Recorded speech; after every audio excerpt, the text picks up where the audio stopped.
Αντανακλαστικά έχουν αποκτήσει πλέον στις απεργίες οι Έλληνες. Πριν καν ξεκινήσει η απεργία των ιδιοκτητών φορτηγών και βιτιοφόρων, ουρές σχηματίστηκαν στα βενζινάδικα. Φουλάρετε σήμερα? Βέβαια.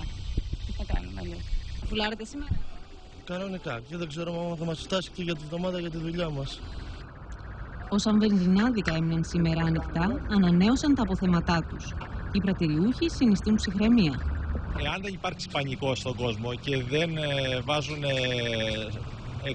δηλαδή περιττά καύσιμα στα αυτοκίνητά τους και δεν αποθηκεύουν καύσιμα, δεν θα αντιμετωπίσουμε άμεσο πρόβλημα. Μπορούν τα πρατήρια να αντέξουν 3 με 4 μέρες.